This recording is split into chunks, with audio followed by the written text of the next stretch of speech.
Hey everybody, welcome to episode 76 of the All JuveCast, and this one's going to be a special one. There's no match recap.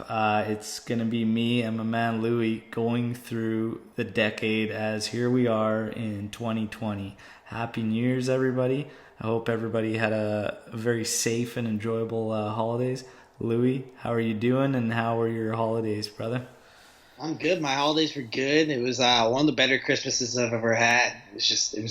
There wasn't anything unique about it. It was nice, quiet, peaceful, and That's awesome, man. we're on to the roaring 20s. It was a great decade, and I'm looking forward to it. That's How was awesome. yours?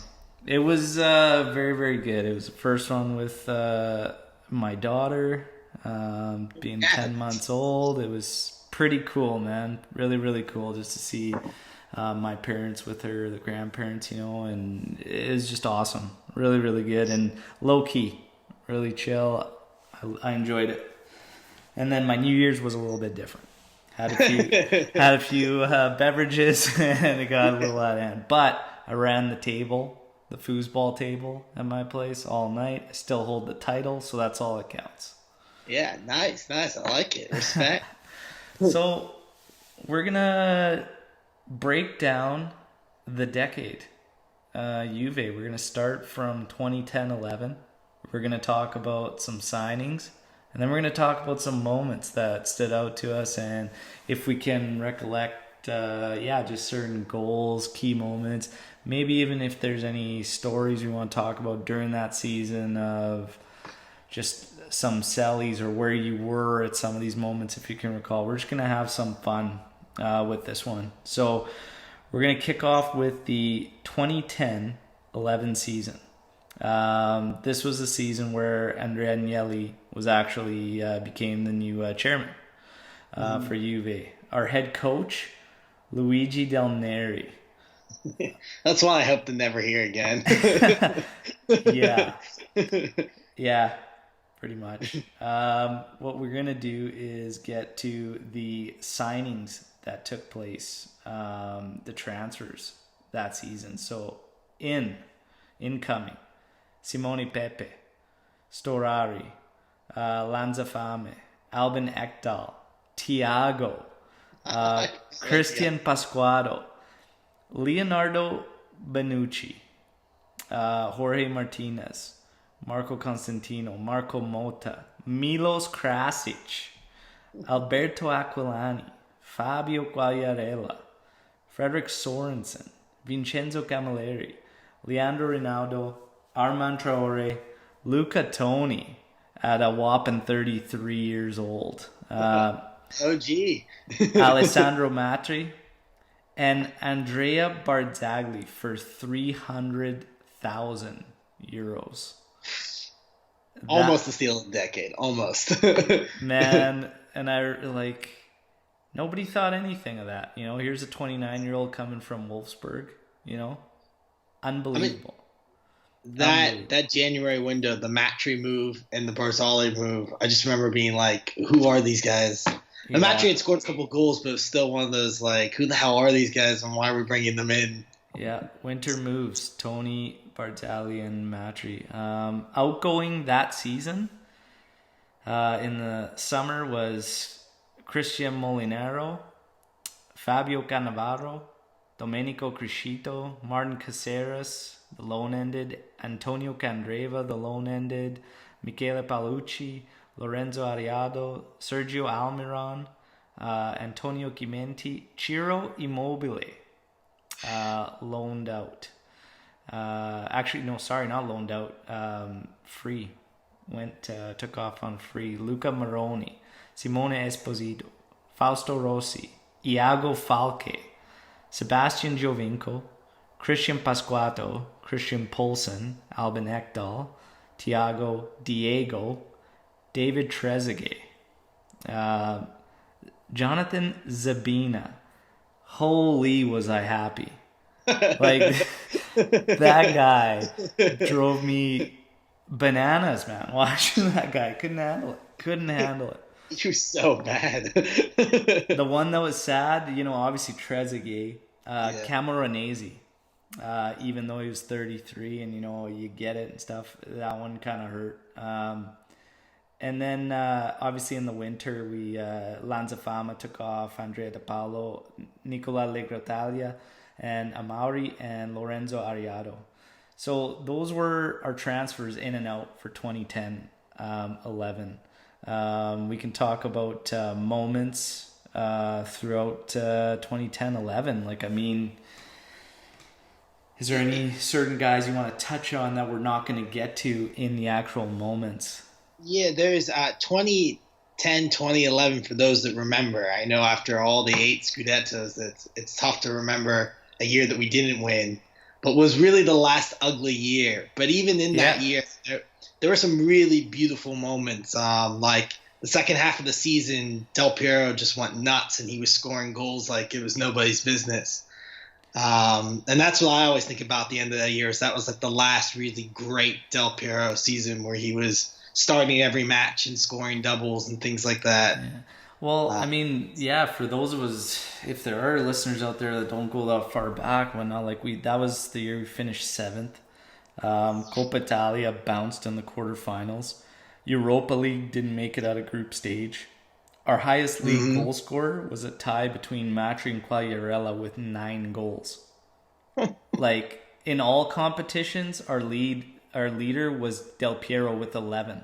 That's pretty damn low, Yeah, it was ugly. Yeah, but some of the moments, Simone Pepe, man. He had this late free kick versus Fiorentina. He had another late goal against Lazio, and I just always remembered that golf swing celly that Pepe was his thing. Where he ran so far, and you're like, what's this guy gonna do? And then you're amped up because he just scored this crazy goal, and then all of a sudden he just stops, and he takes this nice little swing, and it's pretty good form. I think he enjoys golfing, but Matri. Yeah, Matri Quagliarella was kind of like a kick in the nuts because he got hurt in January. He blew his knee out. Yeah, and that's what I was going to get to. Matri had some pretty clutch goals, some nice goals. Obviously, we talked about it. He shared our league leadership for goal scorers with it was Quags there. But he had some nice ones. I always remember that Vincenzo Iaquinta rocket in the Europa League, and I'm pretty sure it was against Man City. But oh man, I was just I couldn't even believe it was Iaquinta, man, out that range and just lets a shot. And I was like, holy Christ, that ball had eyes, man. Yeah. And they smashed that. He also had a scissor kick against Roma. Aquilani whipped in the cross and it took a bounce, and he's just nobody was marking him in the box. Man, because it was at the old stadium, so you could still celebrate with the crowd. The crowd was right there by the barrier, and it was in the fans, that goal, this rocket in Europa League. I remember being oh my god, and then I remember being with my dad because he was Makine, Lakine, and who is it? And I was like, that was Iaquinta. He goes, no. He's just no. Because my dad's so intense when he watches matches, and obviously at that time he wasn't as old as he is now. Now he has a real tough time trying to pick out who guys are. He's just he looks at the colored boots and just, okay, it's this guy, right?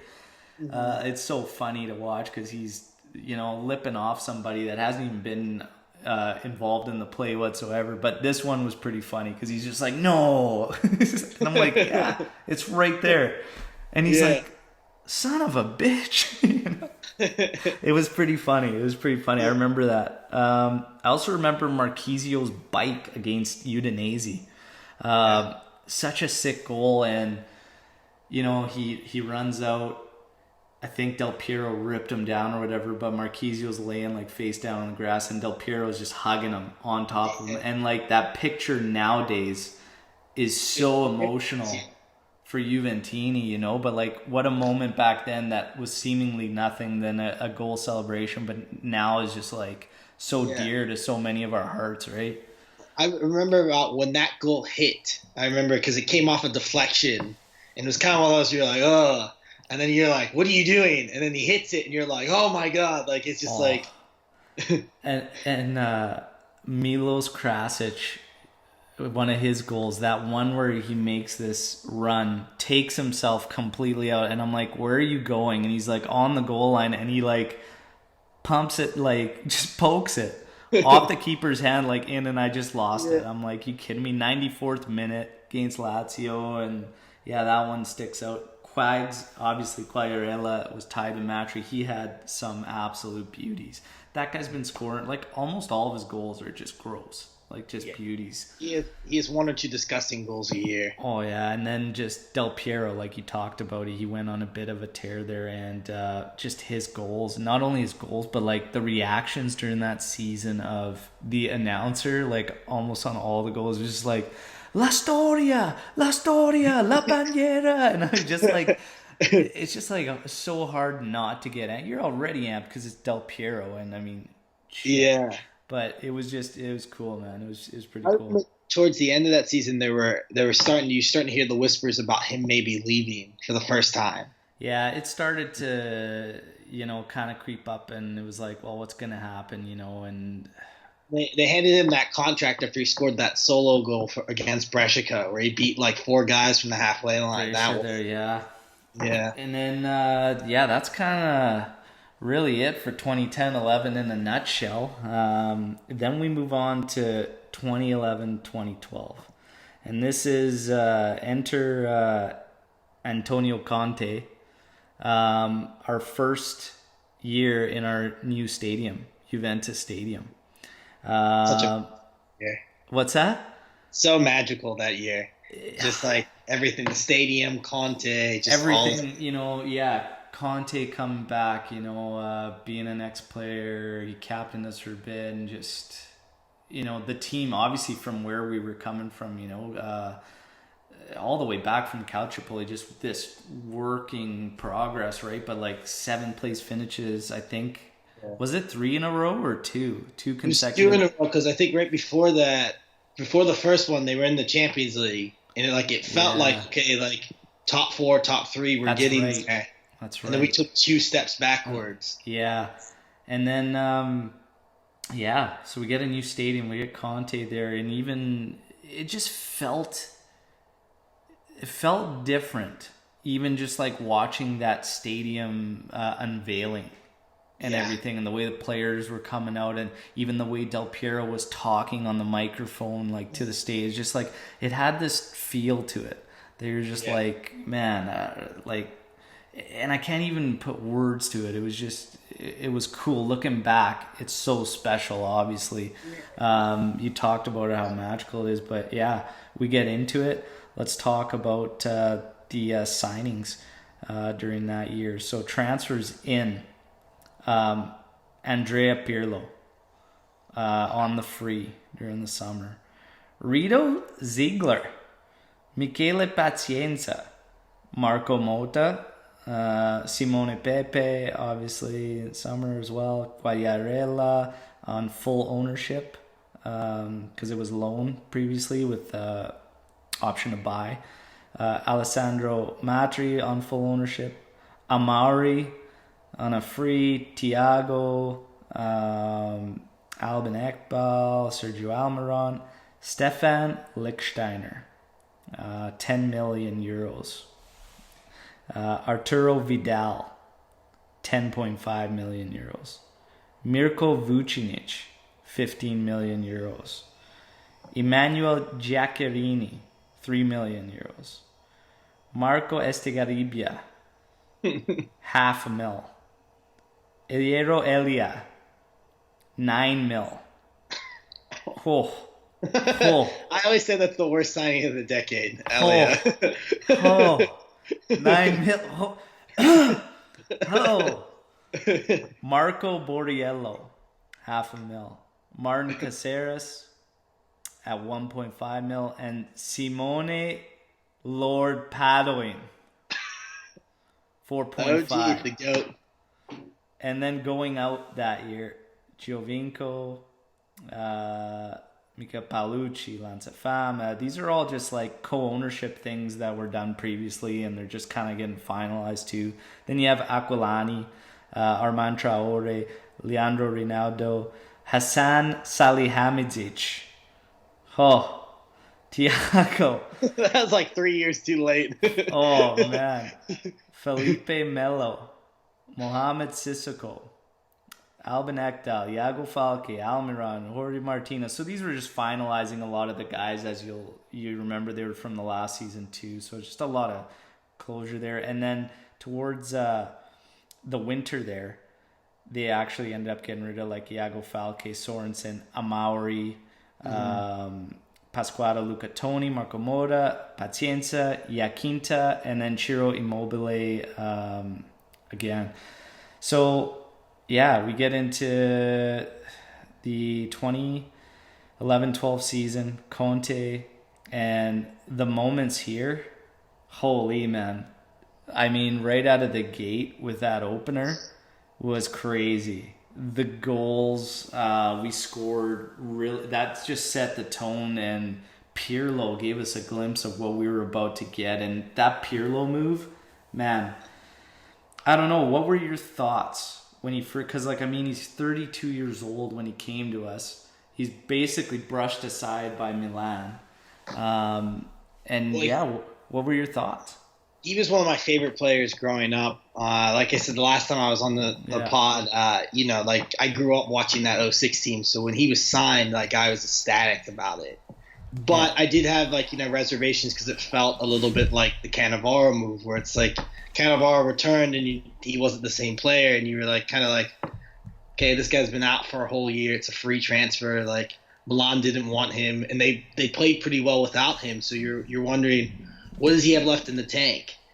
Yeah. But then there was something about that first training session when he showed up and Conte was giving his first press conference, and they had all these new guys, and I felt like he just symbolized that drive that season, where it's like, it was the Pirlo revenge tour, and then everyone kind of followed suit. Yeah. I liked the Vucinic move. Yeah. I always liked that guy, like his time at Roma, whatnot. Like I liked Mirko Vucinic. And I was okay with that signing. And then obviously, we talked about that really setting the tone. The goals that we got that season, incredible. And then, Vidal, Arturo Vidal was just, it was ridiculous. It was so fun to watch. And then, obviously, like, that was the year. They went undefeated.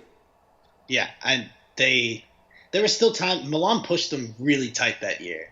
Oh, yeah. All the way towards the end, which was crazy because we didn't lose a game all year. Yeah, no, it was tight, but they were unbeaten, and they were the first team to do that in the 38 game format.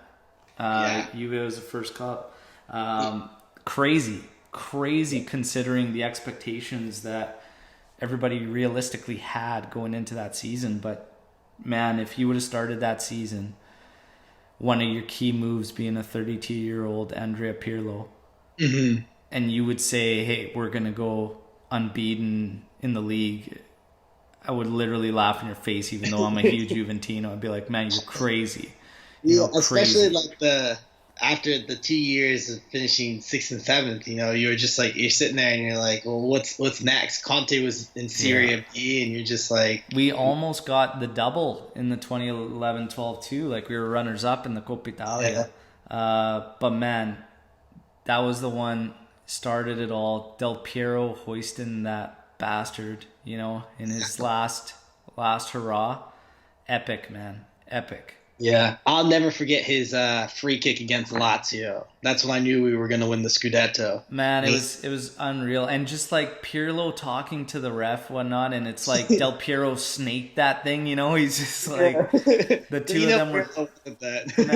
them were talking, and then Del Piero just snakes it, and then the Selly, man, like, honestly, that whole year, just every goal was just so epic of a Selly, because like, Conte celebrated harder than the damn players. It felt like it was just unreal. It was unreal energy, man. It was crazy.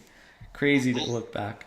I don't know about you, but when I celebrated at home that year, like I replicated Conte like on the sideline. I mean, I was running around my living room, like going, taking the shirt off, everything. It's just like something about that year that you just like. It was the most fun to watch, not just because we were good, but just that you could feel the passion through your TV. The fans, the stadium was loud. Conte was going nuts on the sideline. The players were going nuts. Man, it was just unreal. It was unreal. It was like the Sellies were just unbelievable. Like I just always like it was just so happy. And I'll talk about the change in my celebrations as the years went on, but like it was just this was just like pure just joy every single time. Like that whole season was just crazy to watch. Like the contrast from the year prior to what we got for that 2011-12 season is just it's crazy.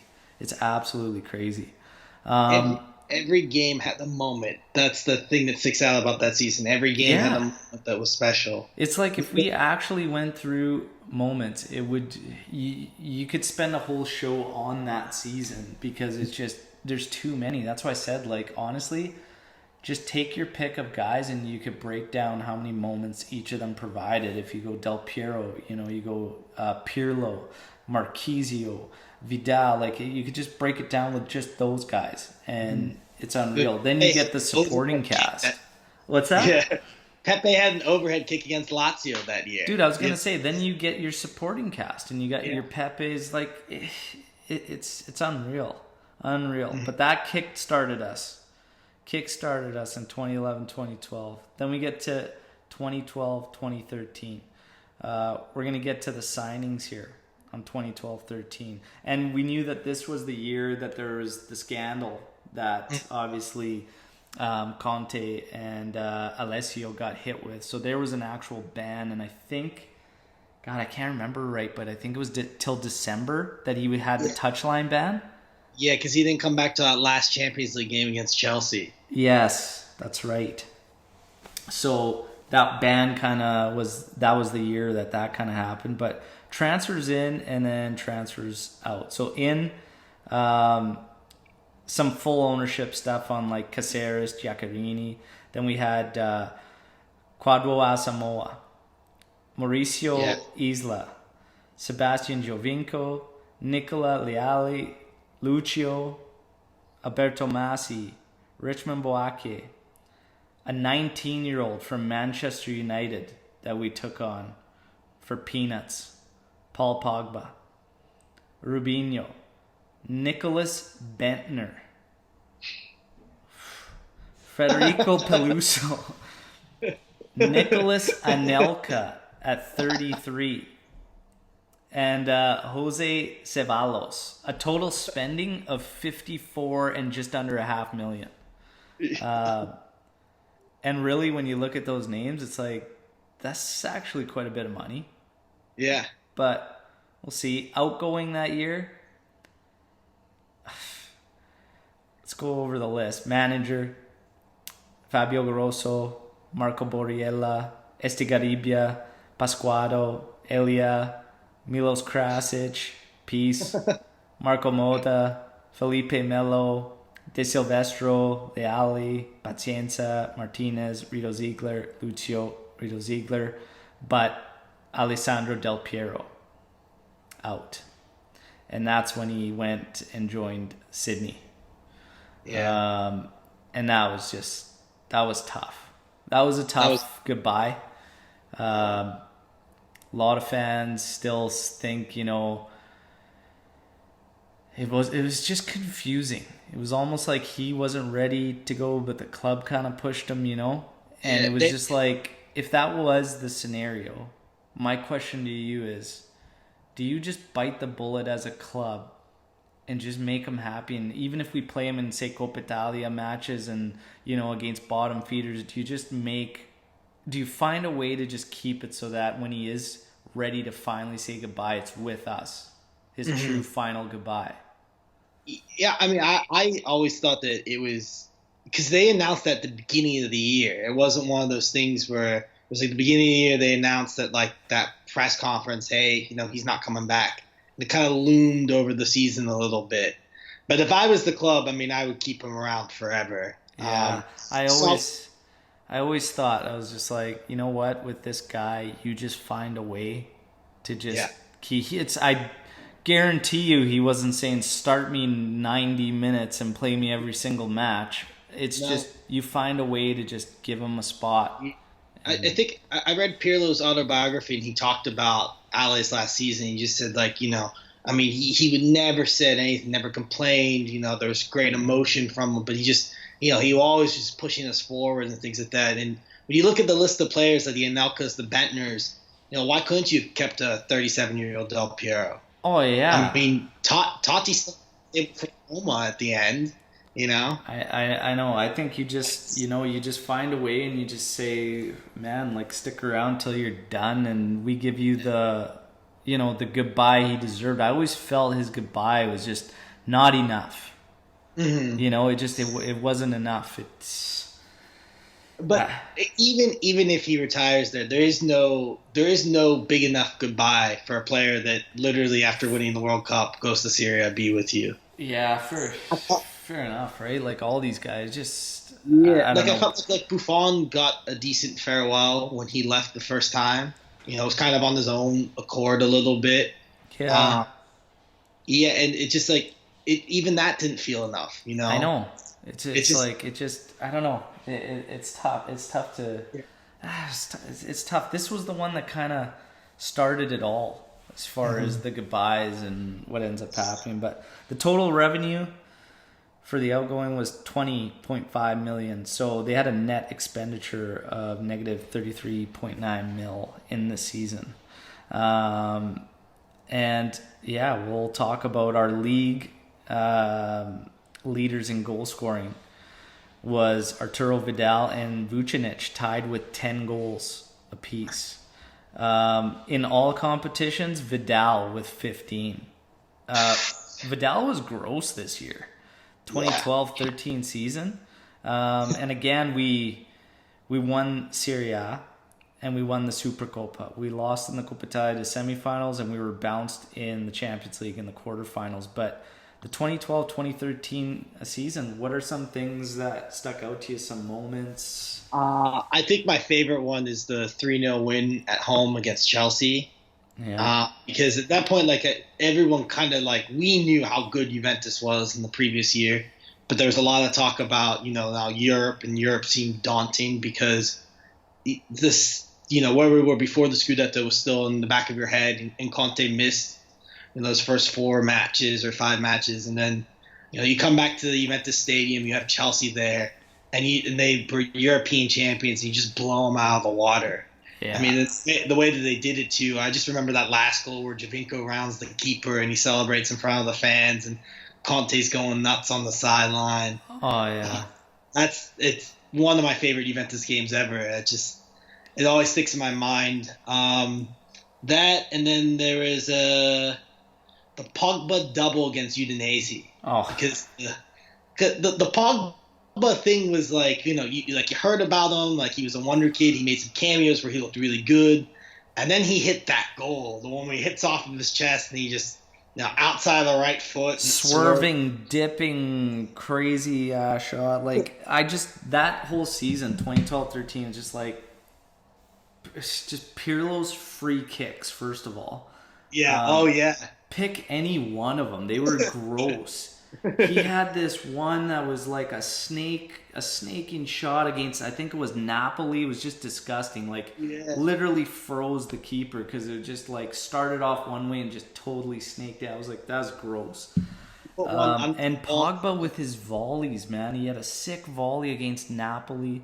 It yeah. just the long range shooting, and then when he hits the Udinese one, it's just like, who is this kid? And the Selly, Yeah. like he's just so intense about it. I was like, I like that. I like Yeah. that. Just Pogba and Pirlo is just crazy. But yeah, we were just ridiculous, but our goal scoring came from so many guys. So in contrast, when you look at when we finished 7th to this season, it's just like, our leader scored 10 goals when we finished 7th there, and it's like, man, that is not a lot. But when you Yeah. look at this season, we had a couple guys at 10, but we had a bunch all around the same.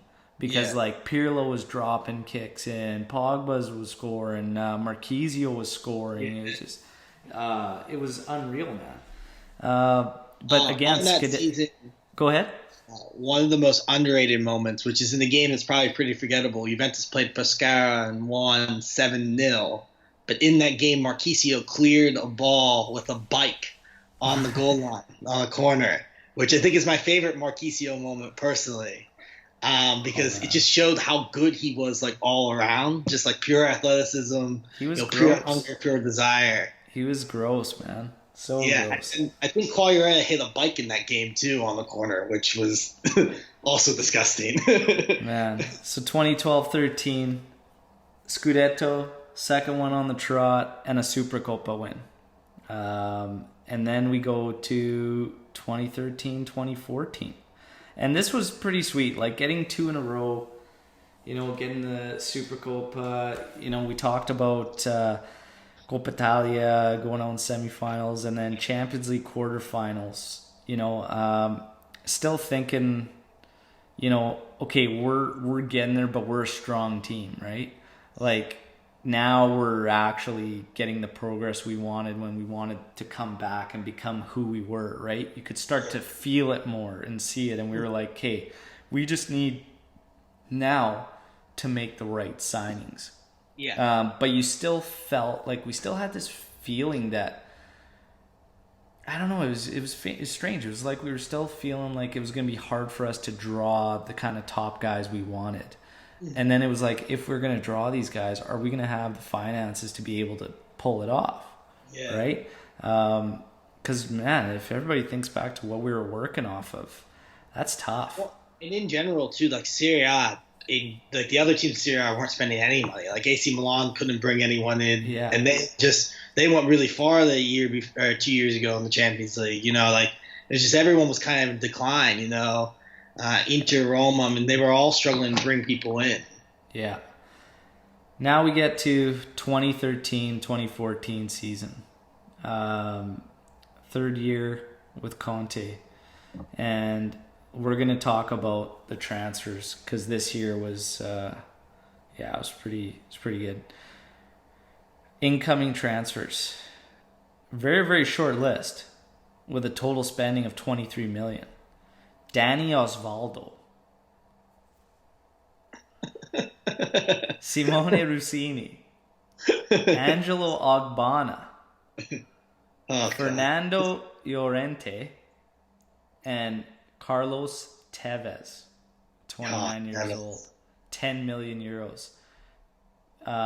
Like I said, total spending 23 million.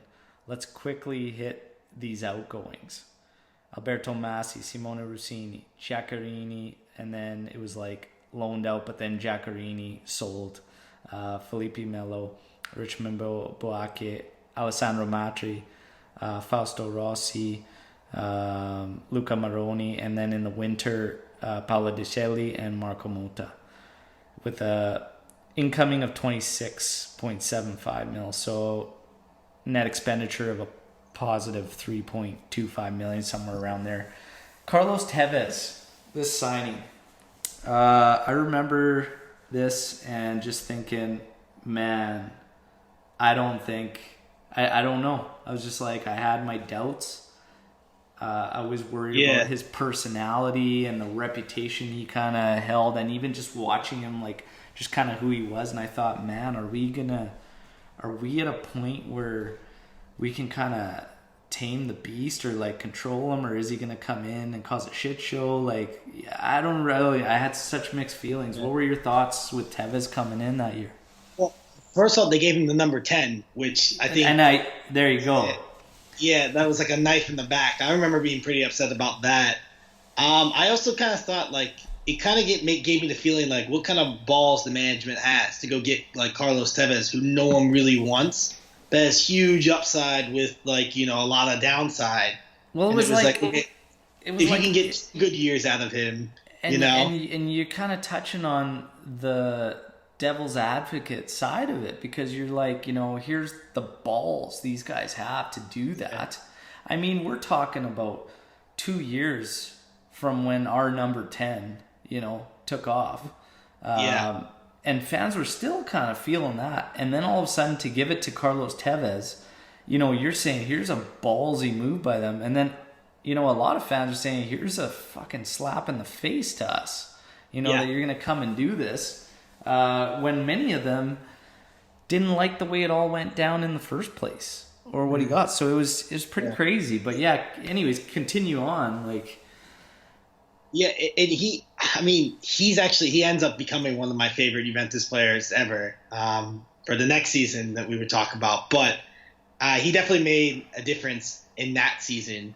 Well, that season in general, though, I always remember for one of my regrets is when they went to the Europa League, which, we had a disastrous UCL campaign.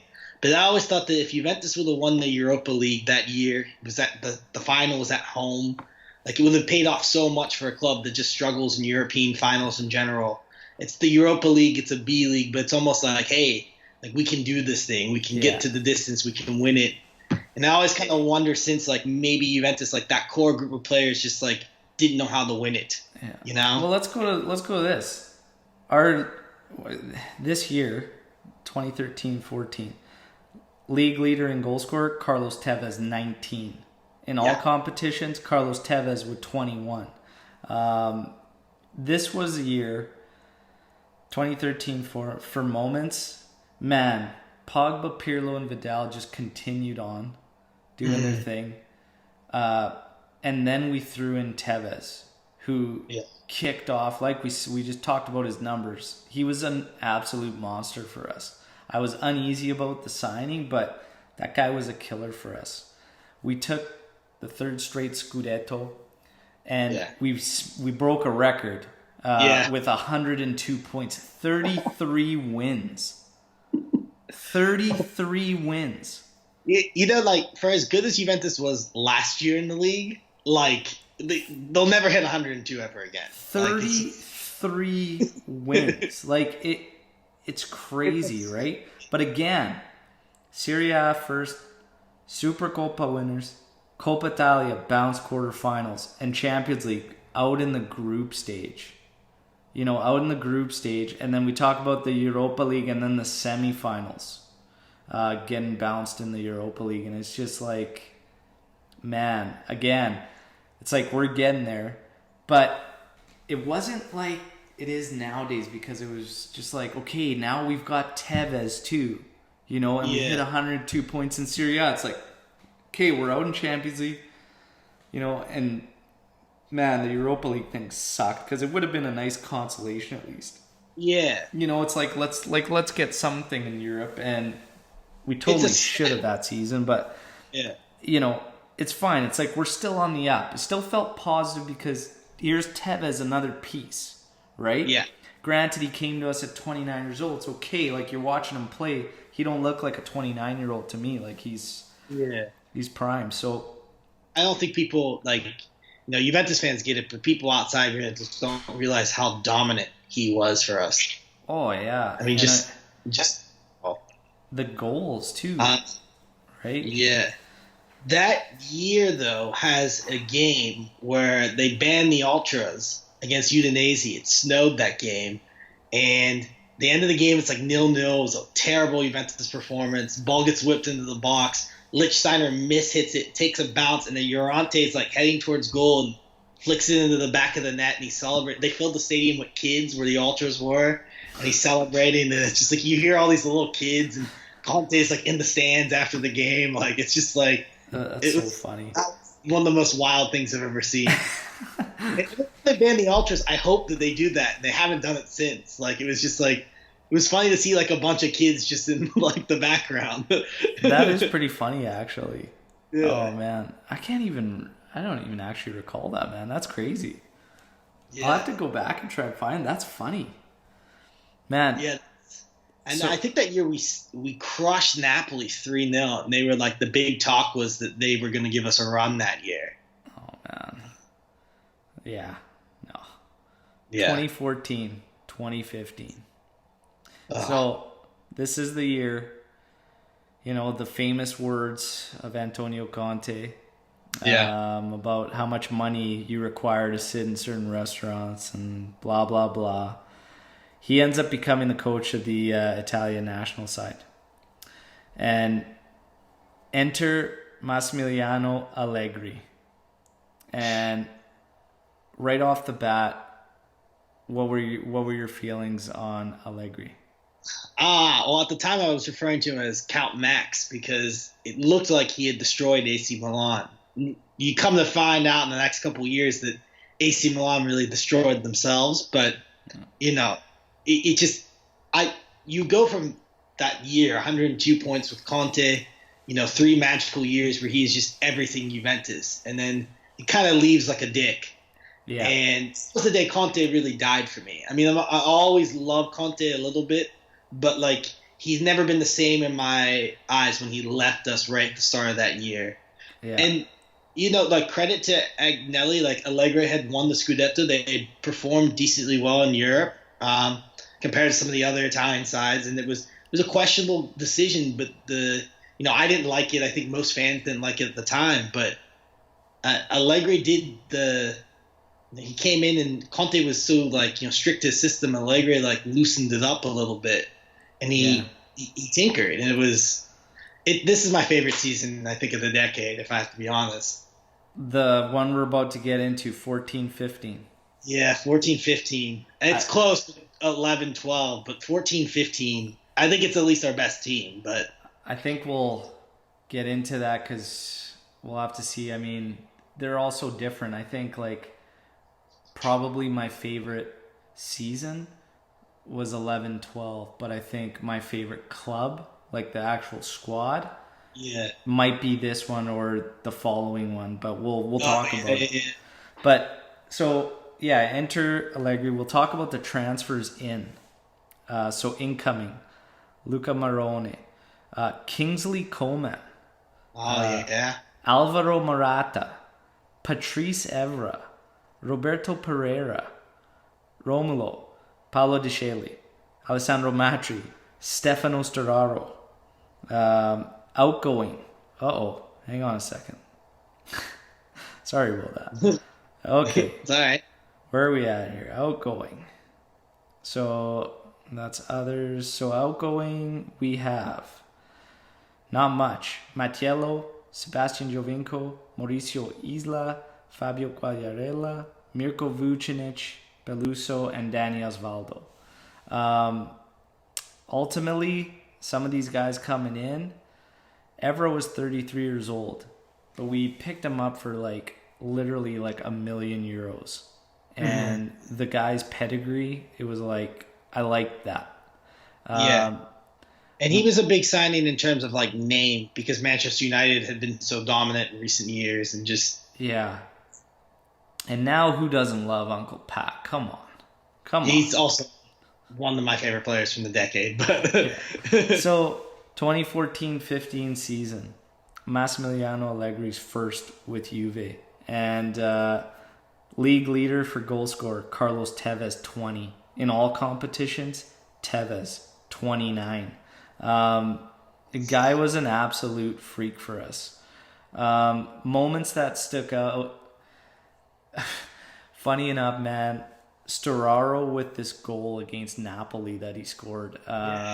It was just like, oh man, it was just nice. It was such a nice goal. I think he weaves through and in and out of 3 guys before burying. Pocket finish, yeah. Man, unreal. And then Morata was just a nice addition, man. Just a slick. He just kind of seemed to fit and gel with all the guys really quickly, just getting some nice goals. Tevez just continued his run. Kingsley Coman scored one of the nicest goals of that season. I can't recall the team it was against, but I remember him cutting off the wing, and he was still probably 20 yards out, 21 yards out, left side, top of the box, and he just drilled this thing, short side, high, right in the post, and just such a nice goal. To pick goal of that particular season in 2014-15, oh man, it's hard to deny Tevez's crazy, ridiculous run against Parma where it started just inside our half. But Pirlo's late winner against Torino and the pure emotion and the celly from him made me lose my mind. My dad lose my mind. Like, I jumped so friggin' high. I don't know. I don't know what language I was speaking. Who knows, man? I was losing my mind. But those two goals are right there for top. I'd probably edge it to Pirlo's just for that moment, man. But let's talk about some moments with you in that 2014, that first with Allegri. And of course, we doubled up and took Scudetto and the Coppa Italia. Runners up in the Supercoppa, we lost. And then Champions League, we made it, everybody knows. You know, runners up in Champs League, which was just crazy. We had such an epic year, and that could have been the one. And I'll always have that damn vision of Pogba in the box. Yeah. Getting mauled, and just that feeling where I was just like, this isn't happening. Yeah, because then they literally score right afterwards. Yeah, I remember just like it went dead silent, and I just like, I cannot believe, like, this isn't right. Like, it was robbery, right? But let's talk about your thoughts and moments throughout that season. And well, to build off the final, I remember Allegri after the game said that they had planned to like catch Barcelona in the last 15 minutes, and they were like, if we hang on, if it's 1-1 or it's 1-0, we'll put 2 away against them at the end, because he felt like they didn't have any moves to bring. They would bring in Xavi, but they didn't have any moves to bring in the front three. Yeah. And you saw in the game they scored that great goal, the build up where Marquisio has that sick back heel, and Lichtsteiner's run. So that's one of the moments for sure. Marquisio low key ran that midfield for us in that match, because the other guys were a little off in that final. I think he was hurt going into that final. Yeah. The back line was makeshift because Chiellini missed it. Yeah. It was Barzagli and Bonucci hadn't played the two at all. Which I tell my friend, I have a friend who's a Barcelona fan, and I always tell him that that's the final that got away from us. I always say that. 100%. If he was there, if they give Pogba the PK, you know, like Messi was contained by Messi standards, you know, and it was just, it was heartbreaking. I mean, that's the best way to put it. It was devastating. That one was the one that really, really hurt. My God, man, looking back, it just felt like it was Juve's luck. You know, here we go into a final, but we don't get Chiellini, you know, and we got to kind of work around it. But then even when we get in there and we're playing, and it's just like, man, Pirlo is not himself, you know, like just, like I said, Marquisio is low-key just ridiculous that match, man. Like, he honestly was. Pogba, he was fighting it too, but he, like I said, that was just such a turnaround that it was hard to overcome. But if we get that and we score that game, when we go up 2-1, that game's over. It's like I don't see us losing that one. We go up 2-1, but you know, all in all, I still felt positive because here's Allegri coming in his first year. We make the final. So I still felt super positive at the end of that season. You know, how'd you feel at the end of that season? Like, oh well, it was devastating, but it was bright. I mean, because you saw like Juventus had arrived. Like, it was okay. They got to the final. They have all these talented players, and you know, the talk around the world was they got Pogba for free and Pirlo for free and Vidal a cheap transfer, and you know, it felt like maybe we won't get another shot this like in 2 years, but we'll get it in like 4 years. You know, like it felt like they had arrived. But as far as like moments in that season, that entire UCL run, specifically like the game at home against Real Madrid, I watched it in a pub at school with some of my friends, and I remember, you know, Stuaro getting in the way of that James Rodriguez header. He like gets like the end of his toe on it. The Tevez exploding on the away match against Dortmund when he hit that rocket in the first minute of the game. Oh yeah. that year, a lot of people forget Roma was really, really stacked. And it was like, before even the UCL was like a thought in people's minds, Roma like was pushing us pretty good in the first half of the year. And we played that game at home. We got 2 penalties, one of which was so-so, but the details don't matter. And then Bonucci hit that volley. He was running away from goal, which is my goal of the year. Because I remember him hitting that volley and being like, what the hell are you doing? And then going in, and like you see Pirlo's reaction, like he jumped off the bench. Pogba's like, Pogba scores mind-blowing goals all the time. Like he looks his mind's blown away. I mean, that one was, yes, that was definitely up there. When you talked about the Pirlo Torino goal, my favorite Allegri moment is him with that grin on his face, walking down the tunnel, like, because he would always walk off before the final whistle went. Yeah. And just in general, like, you went from Conte, who was like very systematic, to Allegri, who came in and was like, well, we're going to play with a 4-3-1-2. And as the game transitioned, they would bring Barzali off the bench because he was hurt the first half of the year. And they switched to a back five. And, like it was just the science behind his tactics and everything. And it was, we played ugly in the middle and then won the ball and attacked beautifully. Yeah. You kind of hit it on the head with this particular season because it was like devastating at the end, but like so bright for his first year coming in, like Allegri. It was like, yeah, let's see what we can build off. And then we get the 2015-16 season. We're going to get to the transfers first. So here's the transfers incoming for 15-16. Hernandez. Oh. Mario Lemina. Juan Cuadrado. Huh? Alex Sandro. Do you remember how much we paid for Alex Sandro? Was it a lot? 26 million euros. Oh, wow. That's a steal. So we had Guido Vadala, Simone Zaza, Nido, Daniele Rugani, Mario Mandzukic, Sami Khedira on a free. Yeah. And Paulo Dybala. Oh man. Who we spent That's a great 40 million euros it worked out to on a 21-year-old from Palermo. It was this season. And you remember they paid that over 4 seasons. It was like 8 million the first year and then 10 the last 3.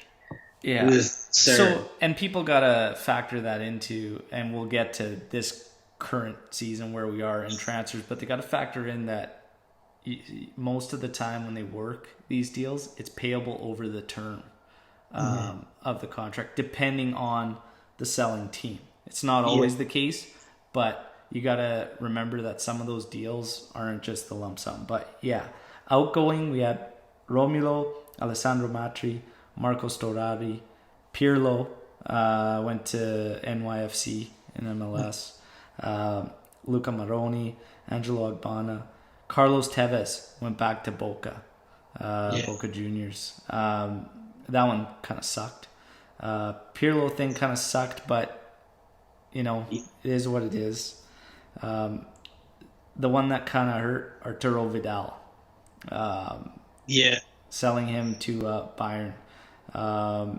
Simone Pepe, Lorente, Kingsley Coleman. I didn't want to sell that kid. It was like a loan with an option to buy. They ended up buying it. You knew they were gonna.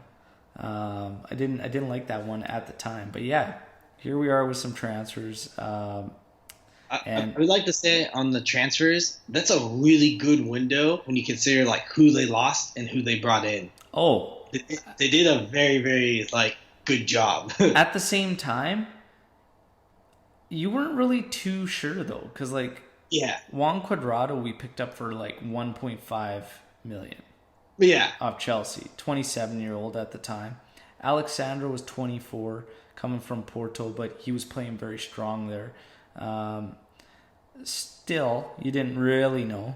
Was he gonna adapt? Was he gonna fill? Mario Mandzukic was 29 years old when he came over, and this one I gotta say, looking back at the time when we signed him, I was kind of like not really pumped at all, and I was just like, oh, Mario Mandzukic, and like didn't really have anything.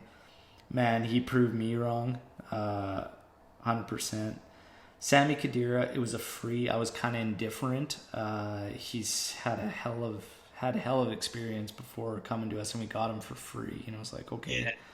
Yeah. And Paulo Dybala, the kid from Palermo, had a really, really strong season right before we signed him. So it was like, okay, let's see what happens. And then we get to the 15-16 season, and first of all, top goal scorer, Paulo Dybala with 19. In all competitions, Paulo Dybala, 23 goals. Yeah. This year, man, we swept Italy. It was Serie A, Supercoppa, and Coppa Italia. We got bounced in Champions League in the round of 16. But even Serie A, this was the year. Man, I was losing my mind because we started off with only 3 wins of our first 10 matches. And it was like, what is going on? We were in like 11th at one point. What's that? We were in like 11th or 12th at one point. It's crazy. And then all of a sudden, just 25 matches, this run where we took 73 points out of like 75 and just went on a tear. And it was just like, and it was like, okay, now we're talking. But what are some of your highlights from this 15-16 season? It's got to be Dybala. The kid was just... Yeah. At the current Coppa players, he's my favorite Juventus player. If you take away the legends like Buffon, Chiellini, they're obviously in the pinnacle. But, he represents, I think, what Juventus is and what it should be.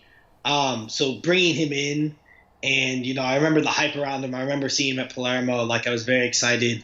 Did I think he was going to go for 23 goals? Absolutely not. But, I remember his goal against Lazio that year, the Supercoppa when he scored. I mean, you just knew there was that group stage game, I think, which was the turning point in general in that first half of the season against Man City, where we were down 1-0. I think Chiellini scored an own goal, and Mandzukic and Morata scored 2 ridiculous goals. Pogba assisted one of them. And they did that celebration in front of the Man City fans at the Etihad. That's pretty infamous. That's one of my favorite celebrations. I watched that in the same pub that I watched all the ones from the previous year. I remember going nuts for that. There was one thing about this year, though. My biggest regret comes from this year as a Juventus fan. And it comes in the Bayern Munich tie. Because the first leg, Bayern Munich kind of stomped us for 70 minutes. Allegri made some changes. Struaro got a goal. Dybala got a goal. But that second leg, Juventus came in. I think Dybala was suspended. Mandzukic was kind of hurt, but he played anyway. And we were up 2-0, and we scored 2 really good goals. And, they just had no substitutions. And it was almost the perfect game. That game doesn't get to extra time. Muller scored a goal with 2 minutes left and sent to extra time, and we got blown away in extra time. But I always just kind of wonder where that season would have ended up had Juventus not lost to Bayern Munich there. And so I always say that game away at Munich is my big regret, because I just, that year I think Real Madrid won their first of 3 UCLs, and that was their least convincing one in my opinion. I think they won on penalties that year. Yeah, well, that one hurts, and we all know the play where you're just screaming to clear the ball. Just get rid of the goddamn ball. That was the match. And it was ever of all players. I know, and you just you totally just would not expect it of him in that type of match with what's on the line, and it happened. And again, you're just like, I remember just the silence, why? Yeah. Why? Just again in disbelief, because it's just like, what in the hell are these demons that guys that don't make these errors make them for us, and this stuff happens to us, and it's just like, what the hell? But you remember what Allegri did tactically? He switched to the back 3, because the year before they were playing a back 4. And they switched to the 3-5-2 again, and Evra was flying down the left, and Lichtsteiner was on the right, and they had Pogba, Marquisio, and Khedira, and Marquisio was playing the Pirlo role, and he was killing it that year. Yeah. But the goal Quadrado scored against Torino, where Pogba splits two players, he sends it out wide, and Ever hits like a line drive into the box that Quadrado somehow gets across the line. When that goal hit, I was in my dorm room. I jumped up in the air, almost hit my head off the ceiling, ran down the hallway, out the door, all the way outside, like onto the quad, was just yelling like a madman. People looked at me like I was nuts. I almost got thrown out of my dorm. I'm pretty sure I got in trouble for disturbing the peace, and it was so worth it. That's so funny. We were just playing so bad for so long, and it was the derby, and it was Quadrado, and it was a wild moment. Yeah, that's amazing. That's awesome. So yeah, like, how are you left feeling after the season? It's like year prior, we're runners up, Champs League. We have this match. Honestly, like, again, it was a huge letdown, but I still felt good because it was like, I feel like we, again, were just our own worst enemy, and like we had that, you know? So I wasn't like, you know, it was frustrating. It was disappointing because when I saw how it ended, the result, when Bayern Munich goes and gets stomped by Real Madrid, and then Real Madrid and Atletico kind of like, neither team really showed up in that final. Yeah. And so that was disappointing to me. But I also was kind of coming into the season a little weary because we had just lost Pirlo, Vidal. You know, the Vidal thing really like kind of was a stab to the gut. You know, he left and he said he was joining a bigger club and things like that. And, you know, so, and Tevez and, you know, just players that were, you know, really a part of that run. So to do the double, I think was more relieving, and it gave me hope that like, okay, Juventus is still here. The world kind of lost like their like love of Juve again. Like the commentators around the world were kind of like, oh, well, it's just back to normal, you know. But like as a fan, I was kind of like, okay, you know, they did well enough where it's like they could probably attract players, and there's something to build on for next year. Yeah, absolutely. Did I think back to the final? No, but yeah, you know. No, that's a good way to feel. I mean, you're right. They kind of started to be like, you know, it all kind of died down. Like, okay, like Juve's kind of back thing, but for us fans, it was like, okay, now we're kind of cooking, you know, and we're getting to the same stages consistently, like getting in a place where, honestly, again, talking about this match and how we bounced out in the round of 16, it was literally because of us. Yeah. You know?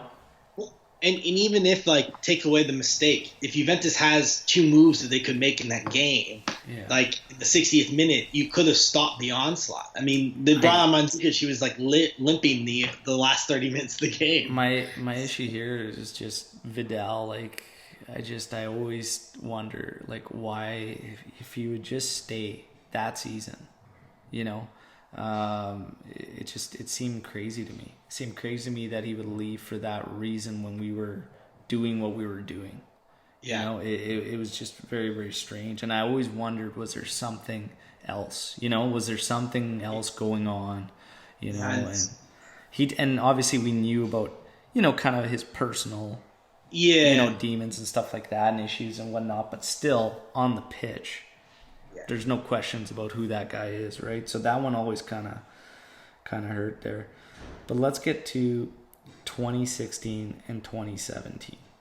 So we get to 2016-17. We're going to talk about the transfers. So incoming transfers. Miralem Pjanic from Roma at 32 million euros. Dani Alves at 33 years old on a free as he left Barca. Mehdi Benatia, Marco Piazza, Juan Cuadrado on loan, option to buy and everything, so finalized. And then Gonzalo Higuain, 90 million euros, the release clause, paid in 2 installments. Third most expensive transfer at that time. And then outgoing Morata went back to Real on the buyback clause. Martin Caceres, Robinho, We talked about the Quadrado outgoing end of loan comeback with loan option buy. Andrea Favilli, Simone Padoin, gone. Paul Pogba, gone.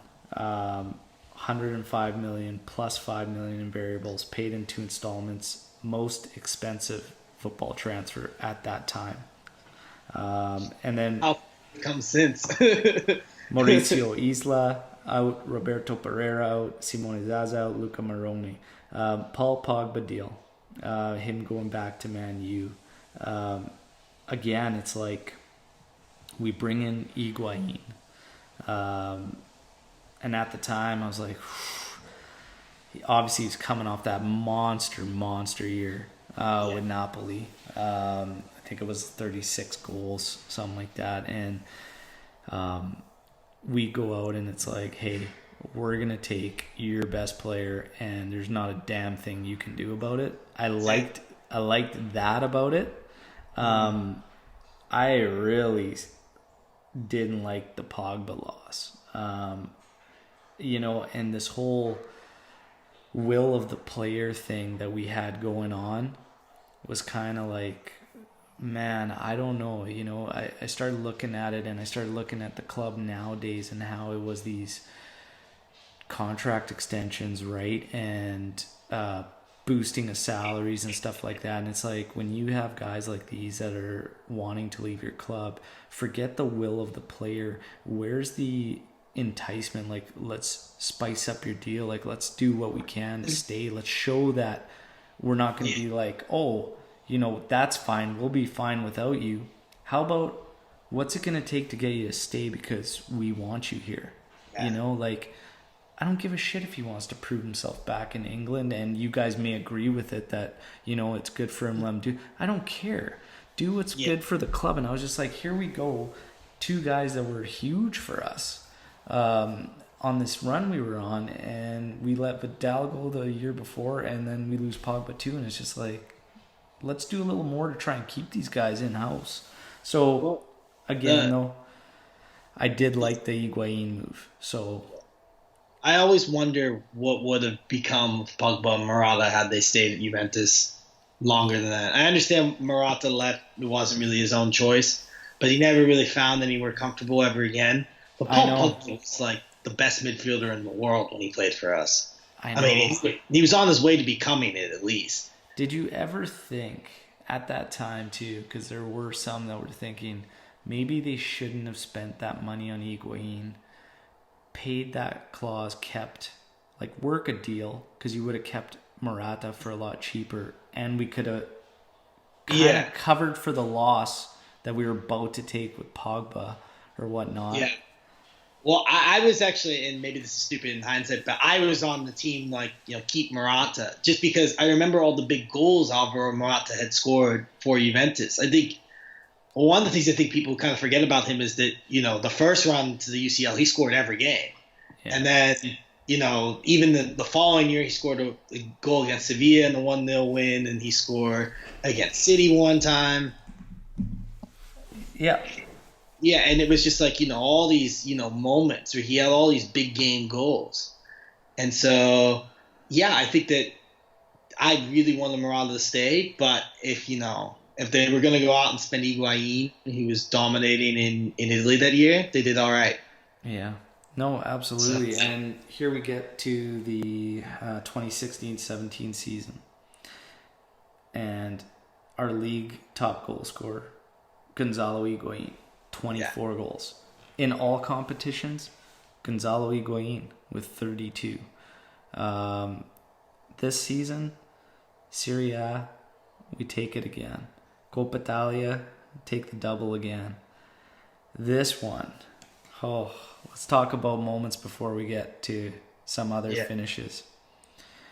Higuain, so many nice goals, man. Ridiculous goals. One that really stands out for me was one against Roma. I think he left Daniele De Rossi on the ground, shoved right through him. Yeah, he literally shoved him. He just weaved past one defender. It looked like he poked the ball too far ahead of him. Still beats the other defender there. I think he faked a shot, left Manolas sleeping on the carpet. puts it to his left and just smashes it, absolutely smashes it. I lost it, and I was like pretending that I wasn't on team keep Morata. And I was like, no, that's my man, Higuain. Like, gross goals. Dybala just kind of continued. And then, I mean, really, the performance against Barca that season, like, unbelievable, right? And then we have, obviously, Cardiff. But Mandzukic goal there is one of the nicest goals, period. Let alone of the decade, season, whatnot. One of the best in a Champions League final I've seen. I mean, that ball didn't even touch the ground for like some long balls over to Alves, into Higuain off his chest, tapped to Mandzukic, who like chests it and bikes it, and it was a gross goal. We know how the rest of it went. I don't even want to get into it, but we get the double again. But let's talk about some of your moments in 16-17. One of the things I always think about 16-17 is the tactics of it.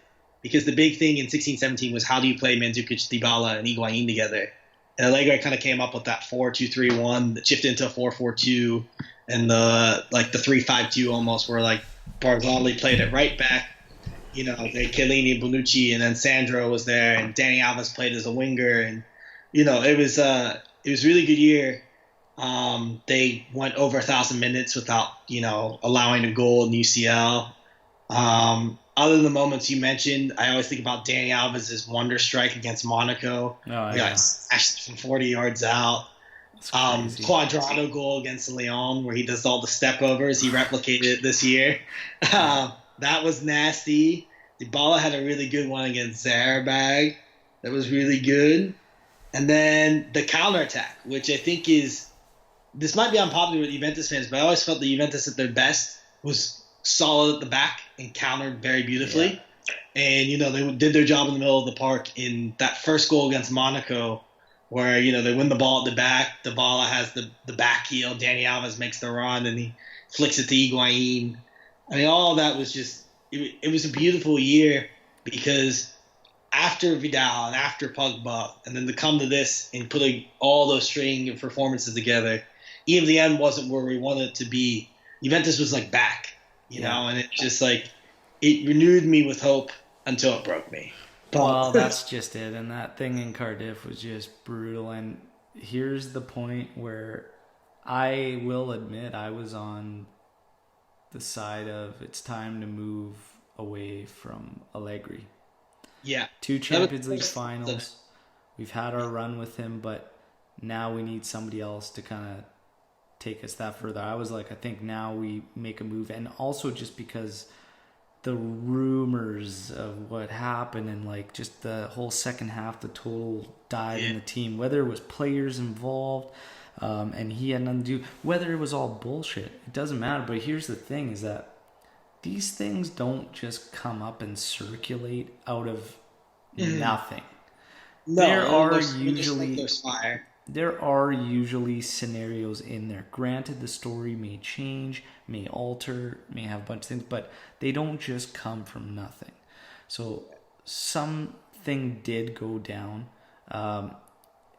You know, we get to the next season and we'll talk about it too in the transfers and whatnot. But it kind of plays into it. And you know what? Let's just get into it, because we get into 2017-18. I felt we should have gone from Allegri there. Were you in the same kind of boat, or? I wasn't like fully on board with it, but I was thinking about it. I was kind of like, okay, maybe there's another alternative. Yeah. But I also was in the mindset that the reason we were getting stomped in finals was because we didn't have Messi or Ronaldo. And that was...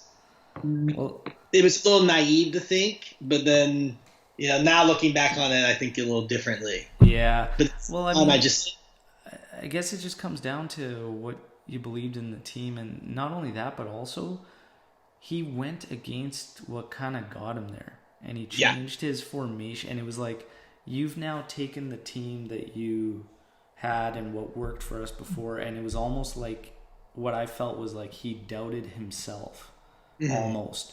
by making that alteration to try and do something too drastic. And it's like, man, stick to what you know, stick to what got you there, and have faith and have trust and make it happen, right? And we just didn't, and we got burned by it. But 17, 18 now we're at, and transfers coming in: Rodrigo Bentancur, Carlo Pinsolio, Douglas Costa, Wojciech Szczesny, Mattia De Chilio, Federico Bernardeschi, Blaise Matuidi, and Benedict Howardis. He came in with a loan, and I don't know, I think he did some good training sessions. He scored a goal against Sampdoria. One, yeah. Outgoing Danny Alves took off. Paolo Deschelli, Federico Mattiello, Nito, Emil Odero, Leonardo Bonucci headed to Milan. Rolando Mandragora, Mario Lamina, Thomas Rincon, and Moise Kean went out on loan. Yeah. So, yeah, we talk about Cardiff, what went down. Bonucci ends up going to Milan.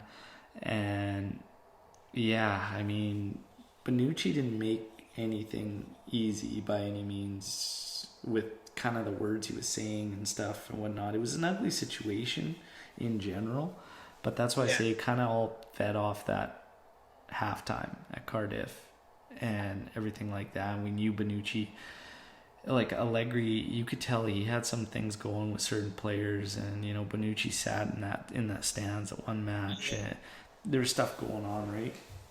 But we get to the 2017-18 season, and top goal scorer in the league, Dybala with 22. All competitions, Dybala with 26. First in Serie A, Coppa Italia winners on the double. Champions League bounced in the quarterfinals. Supercoppa, we lost. So this season, they also was the first season that the new logo was introduced, and part of this shift. Your first reaction? I've got it rocked right now. This was the first kit with the J logo, the new switch. Yeah. And what was your first reaction? Oh, I hated it. I mean, there's still a part of me that still hates it a little bit, but it's definitely grown on me. I think it's another 10 years before I start to appreciate it. But my first reaction was it's dog shit. Yeah. I was just like, that's actually embarrassing. Now it's actually grown on me, and quite a bit. And it's kind of funny. Somebody come on the podcast, I think it was my podcast with Vinny, and he said he was listening to another sports podcast, and they were talking about Juventus and the branding and everything. He says, you know why they went that way? He goes, what's the most famous logo in the world? And he says, it's the New York Yankees, and it's the most simplistic design. Yeah. Every little kid can draw, like, just so that's all it is. It's an NY. And he goes, just simple, right? But man, that original logo, the one not original but the one before that you have on your kit, it was just a classic, and it was a really, really hard shift. But again, another sign of the times and where Agnelli was going and everything, you know. And it is what it is. This kit, you know, actually that I'm sporting with the first one on it, this is my favorite home kit of the decade. Period. Yeah. I thought it was such a clean look. The nice couple buttons up at the top. Yeah, the buttons were a nice touch. Just and the Jeep. There's no box around the Jeep. Yeah. That goddamn box. Yeah. When I moved to LA, that was the first kit I bought. It was my gift to myself. So I bought a Paul Dybala 10, which also was something that I was very happy that Dybala got the 10, because it was. You know, Pogba kind of got it and left, and Dybala was he's so graceful about taking it. Oh yeah, absolutely. And he said all the right things, and he just Dybala is a beauty. So we get into the season, new logo introduced. Highlights of this season. Man, the match against Tottenham when Higuain and Dybala turned it around for us. Awesome.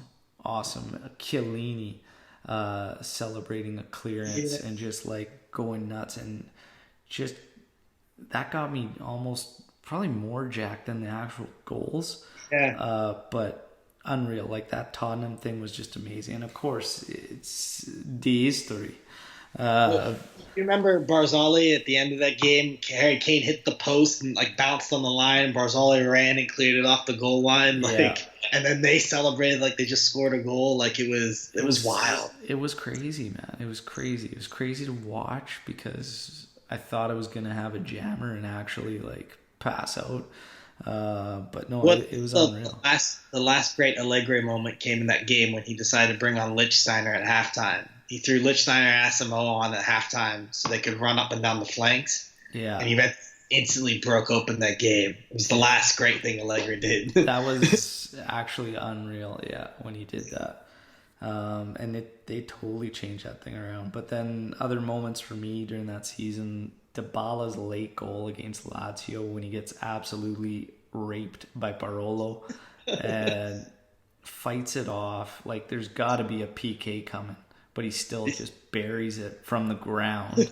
Not only buries it, but like puts it in the top friggin' corner from his like backside. Yeah. I'm just like, this kid is just sick. Unreal goal, and it was a tight race. Napoli was giving us hell. They really were, and unreal, man. The win against Merda, dude, that was just epic, man. Epic. Yeah. Those 2 goals late to just turn it right around. Oh my God, I remember that match. So my dad. I was with our friends. You met the Soko for that match, and when they scored this goal, yeah. I mean, we were like literally like I think we were like celebrating like the players, and we were on top of each other like this restaurant. That's amazing. So this particular match fell in line with one of the soccer tournaments that we have here locally. So at that time, I was always getting together with my dad for matches. I couldn't get to this one because of this tournament, and I told my dad, I was like, "No, I'm gonna have to actually watch it later on." And he's like, "Oh, okay." He's like, "So I won't call you. I won't do anything." I was like, "Yeah, no, don't." And then all of a sudden, it was like we were thrashing this team or whatever, and there was more games to come. And they're like, "Okay, yeah, I'll come take a break, whatever." And I was like, "Yeah, okay, no problem." And then I'm sitting there and I'm like, "Well, shit, this game's out of hand. Like, I'm just gonna pick up my phone." I pick up my phone and start looking. I go to DAZN and I can watch it on my phone. And at that time, I get in there and I see what's going on. I'm like, Jesus Christ. And then another one of the guys on the team, like he follows Juve too, so he comes over and he's like, "Oh man, and we were and then all of a sudden they score and I'm like, "Yeah," and I lose it. There's nothing going on in my game where I'm on the sideline. I literally got a phone and everybody's like so confused as to what I'm like cheering about because there's nothing going on in this game. So everybody can't, even the guys playing the game are looking back and like, what the hell is he doing? And then Bibita scores that goal, and I think I threw my phone and I just fist pumped. I was like, yes! And there was like literally nothing going on the fields, and like I threw my phone and I was just like running and just fist pumping and just going nuts. Like one guy just losing it on the sideline while there's actual matches going on. Nobody has any idea what I'm doing other than my one other buddy who's kind of supports Juve, but not a diehard like me. Yeah. And then, he kind of high-fives me, and then I was just jacked. And I had a hell of a tournament after that. It was just unreal. But it was funny, like, looking back at that, because I was like, man, that was such an epic win. Where the hell was I? And then I was like, oh my God, I was on the sideline of an actual game. But then I did watch it at home later and called my dad, so it was just unreal. But after a great Juventus game, we go on Twitter to see like how all your friends' reaction. And my instant memory is going on Twitter. Like, you get in my car, I go on Twitter, and I see Allegri throwing Bernardeschi and Dybala because they're still taunting the Inter fans like at the kickoff. Man, it's just that was just so epic, man, so epic. And then of course, 17-18, we take the double. Serie A and the Coppa Italia. Our Champions League run came to a screeching halt in a crazy fiasco after making an epic comeback that literally nobody and many Juve fans included thought we had a chance of even pulling off. Really crazy. Really sad to see Buffon and how he reacts and stuff like that. I totally get it. Man, and it's so funny because somebody posted it literally just the other day, and it was a poll question of is it a penalty or no if VAR is in there or whatnot. And I mean, ultimately, I don't think they would have called it back anyways, because I still feel Vasquez was 100% looking for it. I don't think there was as much as he made it out to be. I don't think he even had, honestly, he was chesting it anyways. Yeah. I think if Benatia just fucking runs in front of him, he probably just clears it or blocks it. In the moment, I was like, no. But every time I watch it since, I always think, what the hell is Benatia doing? He jumps up foot first, like, and he just like. It's the second. It's the second he gets that little bit of contact from his arm on Vasquez's back that Vasquez just goes straight down, because Vasquez knows that ball's coming up around here. By the time he tries to settle it, whatever, Buffon could even come out. Benatia just had to run. But again, Benatia doesn't know that, right? So it's coming from the backside. But it sucked so bad. It sucked so bad to see. And just Buffon, man, but he really stuck to his guns. All the stuff he said about the ref there and everything, like, he did not hold anything back. And you know what? I get it, man. I get it. But that was a tough one. And again, this is where the Allegri needs to go. Stuff really started picking up. And the later half of that year is where our play was really starting to decline as far as the fluidity and the goals coming easy. And it became a hell of a lot more of a grind, you know? Yeah. The Napoli game at home that we lost 1-0, I think was the game where I realized that Allegri was done. Yeah. Like, you saw it in the players, you saw it in him a little bit. You know, Napoli at home was a game that we consistently didn't lose. Every time Napoli came in firing, I mean, we always stomped them at home. It was like they got us that time, and it was like, okay, that's it. Like, I thought maybe we weren't even going to win the Scudetto at that point. Like, I just yeah. And obviously 2017-18, I should say, a highlight for me was going to the match against Milan. I did see Bonucci score against us, but I saw Dybala bury one, and then Quadrado score a nice one to take a 2-1 lead, and then Khedira finishing them off. It was a pretty stellar match. Yeah. For all the hate Khedira gets, the end of that year, like, he was the only one putting goals away in like final 7 games. It's crazy, man. It's crazy. Let's get to 2018-19. So 2018-19. Transfers in. Mattia Caldara, Leonardo Spinazzola, Moise Kean, Mattia Perin, Emre Can, João Cancelo, Cristiano Ronaldo, and Leonardo Bonucci returns.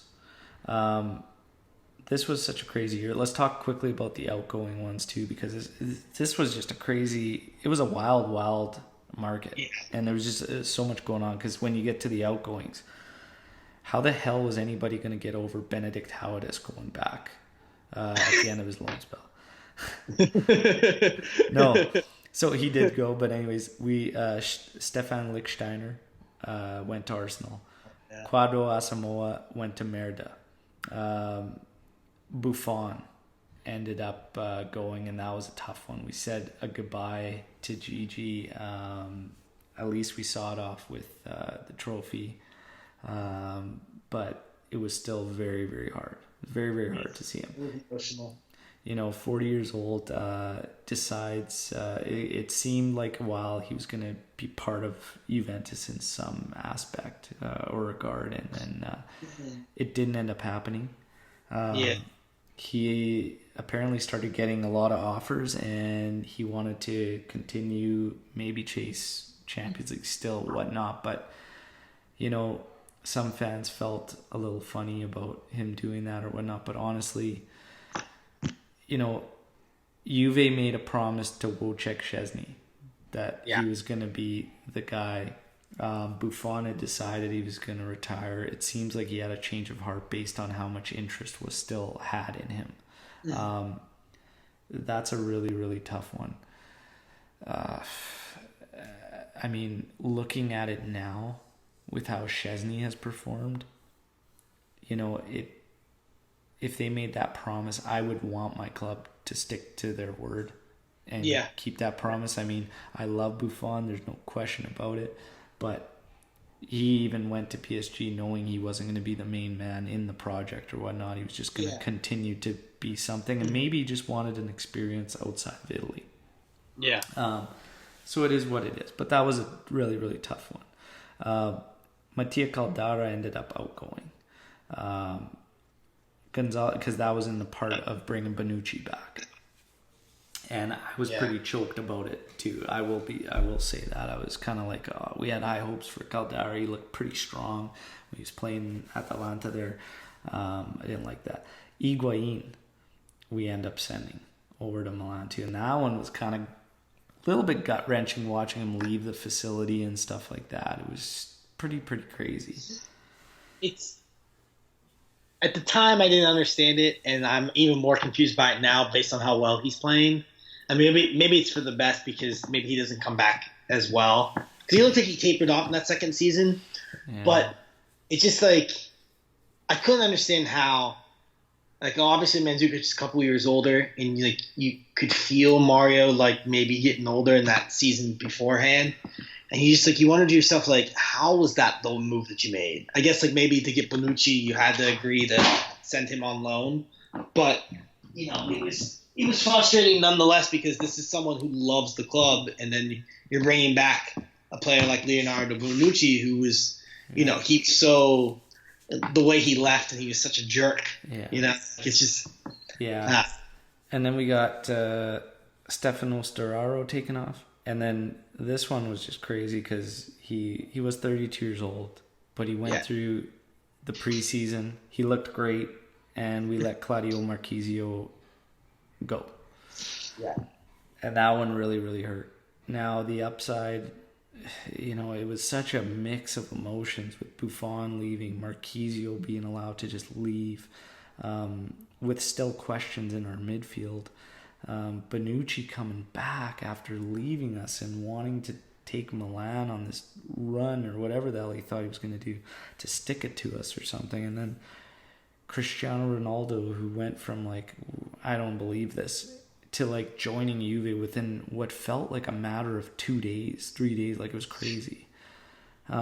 Just a huge... It took me a full year to like... It took me till I like realize it. Like...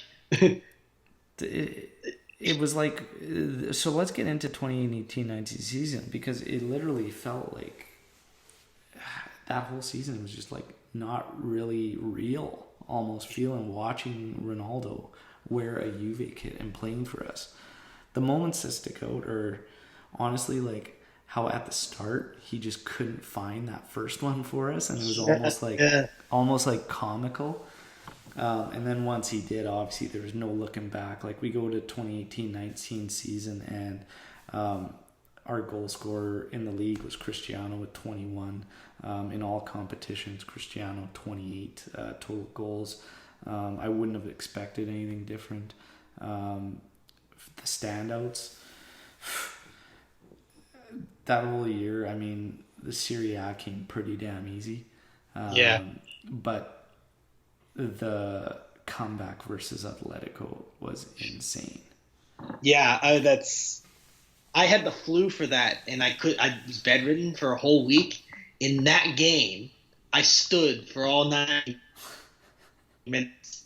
There's much times in my entire life I stood for a whole soccer game. Anytime Italy plays in a major competition, in 2 finals, that game was one of the few Juventus ones where I just didn't move from one spot for the whole game. It was great. It was crazy, man. It was absolutely crazy. I remember watching that, and I was upstairs, and it was at our old house, and we had a school behind us, and there's kids there all the time, but like we had our blinds kind of up, and I was watching the game, and I'm pacing. I didn't sit down the whole thing. I'm pacing, and then like we score one Ronaldo, and I lose it. And I'm like, yeah. And we talk about how our celebrations changed over the years. I used to be like so joyous, like when it was at the start, like the 2011-12, when we get the first Scudetto, it was just everything was happy, pure happiness. And like now it's just like wanting to protect what's ours and push for the Champions League, and I'm so much more intense. It feels like I'm just like, yes, there's huge like fist pumps, and I'm screaming, and all of a sudden I'm like combining swear words into this long sequence of words. It doesn't even make any damn sense, but I had so much emotion run through me when we made that comeback. When he buries that PK, I'm losing my mind, and I'm jumping all over the place. I got like tears almost because it was so emotional. Like I'm like, holy shit, you magnificent bastard, you brought us back from defeat.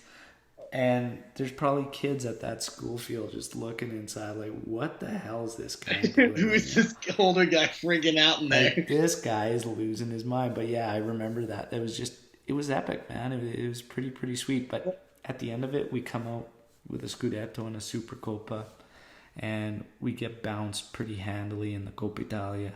And Ajax really showed us that it was time for a change. Yeah. But that was 2018-19. Really, it was just holy crap. We got Ronaldo.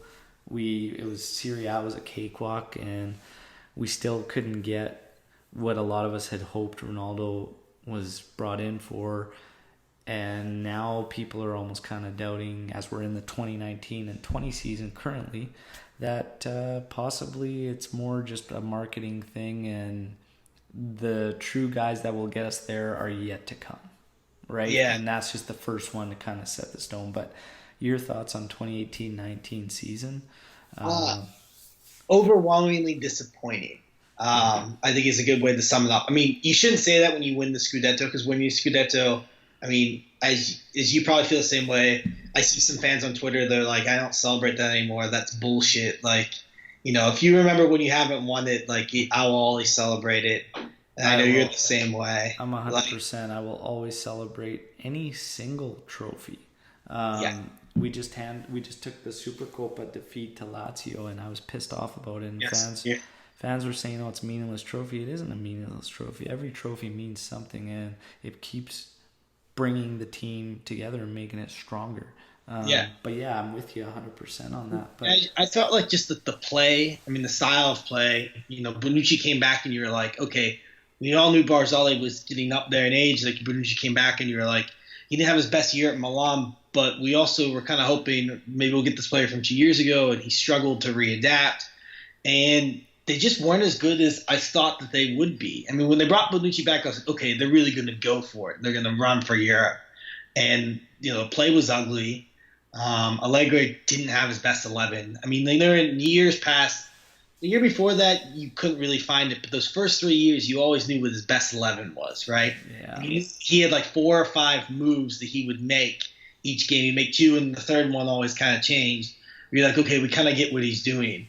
Yeah. And this one, you were just like, what's going on? I mean, the biggest failure was not being able to get Dybala and Ronaldo to play together. There was just, I don't know, it's just... And I think part of the reason our market got so weird this summer, after the Lit thing, is because of what happened at the end of this year, where I thought like Juventus was like, they didn't think they were going to let go of Allegri till Ajax happened. And then it was all of a sudden, all right, now we need to go in a different direction. Yeah. And once I hired Sarri, it was not about going immediately for Europe, but it was like going immediately for Europe and trying to build something. And it's like when you have a player like Ronaldo, who's 34, and Chiellini's 34 or 35. What is it? Chiellini? He's old. I think he's 35. Yeah, so it's like you have like that short window, and it became like this kind of panic thing where the fans saw it, but the board kind of like just like it I don't know, disassembled. It just like it kind of it blew up on itself. Yeah, it's tough. I mean. Hindsight's always 2020. We talked about it though, the feeling after Cardiff, and it was like maybe Allegri should go at that point. Yeah. And there's always going to be a lot of question marks looking back, right? Because is what it is. I mean, honestly, these people that say you don't want to celebrate Scudettos and stuff like that blow me away, because it's just like the Champions League is the one that's eluded us. But there's a lot of luck involved. There's a lot of things involved. But we still need to put our best foot forward. And Juve, in general, probably had an opportunity to put our best foot forward after Cardiff. Mm-hmm. And it was almost like the club lost a little bit of its spine. Allegri lost quite a bit of the core, which still remained after that. Mm-hmm. In the dressing room, probably because of how it all went down. I don't know, man. It was really, really weird. And that following season was halfway through where you could really see there was tension between key guys and Allegri, and our play gradually just got worse and worse and worse. And then we went through 2018-19 not knowing our best 11, not playing fluid football. We added Ronaldo, yet we still grinding out wins against crap teams. Like, just so much. And now we got Sarri, and you're absolutely right. It almost like we just kind of mishmashed everything together. Yeah, because like Rabiot and Ramsey, I know like Juventus had made contact with them in January when Allegri was still going to be the coach the following year. Yeah, they're Allegri-like players. Like they're not. Yeah, it totally just seems like they might have flipped the switch, and I still have my doubts that Sarri was the first option. Yeah, I would agree with that too. And regardless, now we're in the 2019-20 season. We're battling for first with Merda, who's gonna have foot on throttle, full go. They're going to focus on dethroning us. They're doing a hell of a job. We started off the season very, very promising. We've kind of hit a lull. We started to pick it up again, but Lazio in 2 weeks has made us really, really raise doubts within Juve, and it'll be interesting to see what Sarri does. We're coming back out of the break into this weekend. Monday lineup of games, Serie A. What the hell are you doing? But anyways, we're gonna be playing Cagliari. I guess Monday's a holiday in Italy, so it must be off. I guess just killing me, man, killing me. Me too. This decade though that we just wrapped up ultimately is still just unbelievable. It's unbelievable. I mean, we've got 8 Scudetti consecutively. We've had the Coppa Italia doubles in there. We've had Super Copas in there. We've made a couple Champions League finals. I think that Barca one really got away from it. That was the one. I really, really felt that was the one. But ultimately, this has been an incredible, incredible decade. And I'm pumped to see what the next decade's going to be like. And I think everybody needs to be optimistic. It's tough to see now. Sorry, but I mean, ultimately, all you can really do as a fan is have faith and have trust in the guys that are running. And you know what? Agnelli's taken us this far from the depths of where the hell we were. Yeah. I'm gonna bank on him and count on him before I bet against him. And let's ride out. Let's see what happens. But I'm still looking forward to it. I may have my frustrations, gameplay wise and performance wise, but it's hard for me to truly, truly doubt the guy that's overlooking the whole thing when. They this decade, I hope that the one thing people get from this podcast is just how great it was. I mean, even just like you talking about like the revenue splits, like what we were spending and what we were, there are years we weren't even making our money back. Yeah. And that's the flip of it. It shows you that Juventus, like at the start of the decade, like Cristiano Ronaldo, if you had told me the end of the decade was going to sign for us, like I'd have been like, you're smoking weed. Like, it's just like, it's one of those things where it's like, no. But it's just to show where they are now. And I think that the roaring 20s for Juventus will eventually bring us home Europe. I'm crossing my fingers on it. That's my bold prediction. Well, I was going to say, let's finish off with some some fun. This next decade, how many Champions Leagues do you think Juve is going to get? 0, 1, 2? We're going to get 1, I think. You think we'll get 1 in the decade? Yeah. I'm going to bet on 1 just because I think what's in the waters right now, if you're starting to read the rumors a lot, and they started in the last 2 months, that Juventus is looking to go a little younger. They have Demiral, they have Romero on loan, they have De Ligt, there's the Kulusevski, is that how you pronounce it? Kulusevski, yeah. Kulusevski. Tonali's been rumored for a while. They look like they're, now there's rumors that Bernardeschi's going to leave. Like some of these dead weight players are going to finally be, rid of. So I think it'll take them a couple years. They have to get the right manager. But I think if you get a good core group of young players, and we'll see how many years you get out of Ronaldo, and if you don't get it with Ronaldo, like you have Dybala. I'm going to say Juve gets 2 in the next decade. They'll take 2. It's going to happen. Yeah. It's got to happen. It's going to happen. Favorite home kit of the decade for you? I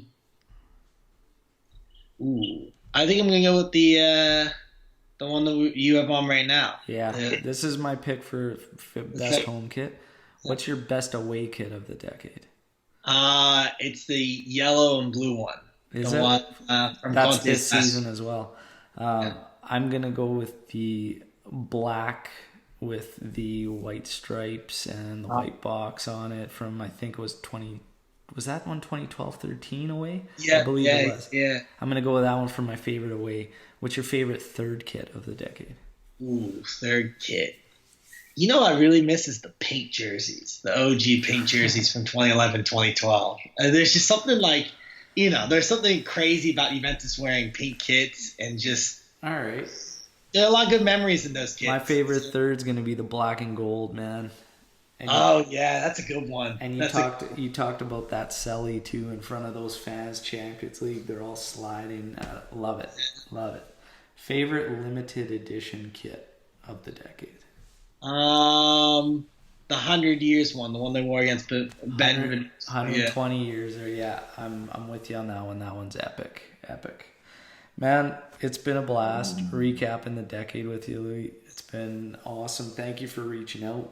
I know you wanted to do this. It's been a blast. I hope all the Juventini out there had fun reliving some moments. I hope they were doing it while listening and thinking about some of these goals and where they were at the time.